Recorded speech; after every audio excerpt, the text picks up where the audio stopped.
Speaker, sir, I rise to apprise this august House of certain recent developments pertaining to Bangladesh.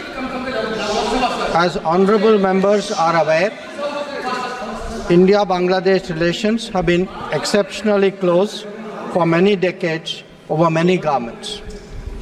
Concern about recent violence and instability there is shared across the political spectrum.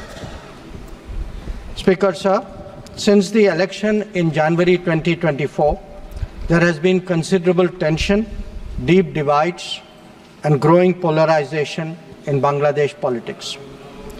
This underlying foundation aggravated a student agitation that started in June this year. There was growing violence, including attacks on public buildings and infrastructure, as well as traffic and rail obstruction.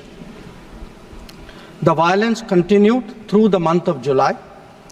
Throughout this period, we repeatedly counseled restraint and urged that the situation be diffused through dialogue. Similar urgings were made to various political parties, political forces with whom we were in touch. Speaker, sir, despite the Supreme Court judgment on 21 July, there was no let-up in the public agitation. Various decisions and actions taken thereafter only exacerbated the situation. The agitation at this stage coalesced around a one-point agenda, that is that Prime Minister Sheikh Hasina should step down. On 4th August, events took a very serious turn. Attacks on police, including police stations, and government installations intensified even as overall levels of violence greatly escalated. Properties of individuals associated with the regime were torched across the country. What was particularly worrying was that minorities, their businesses and temples also came under attack at multiple locations. The full extent of this is still not clear. Speaker, sir, on 5th August, demonstrators converged in Dhaka despite the curfew. Our understanding is that after a meeting with leaders of the security establishment, Prime Minister Sheikh Hasina apparently decided to resign. At very short notice, she requested approval to come for the moment to India. We simultaneously received a request for flight clearance from the Bangladesh authorities.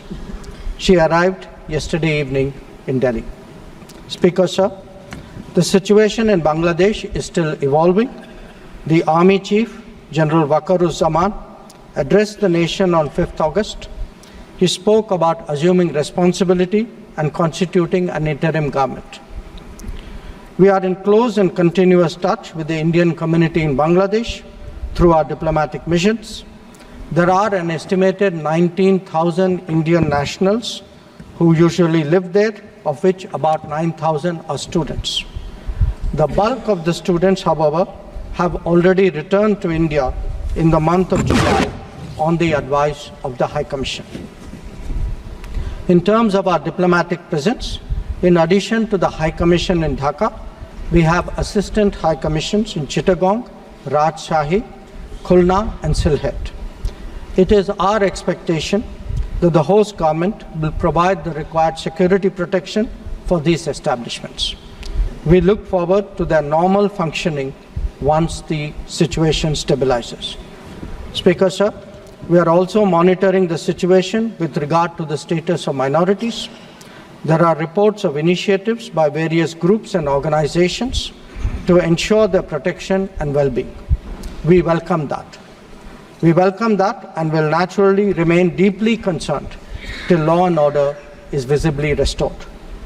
Our border guarding forces have also been instructed to be exceptionally alert in view of this complex situation.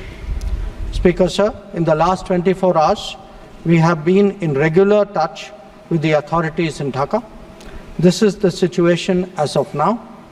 I seek the understanding and support of the House in regard to sensitive issues regarding an important neighbor on which there has always been strong national consensus. Thank you.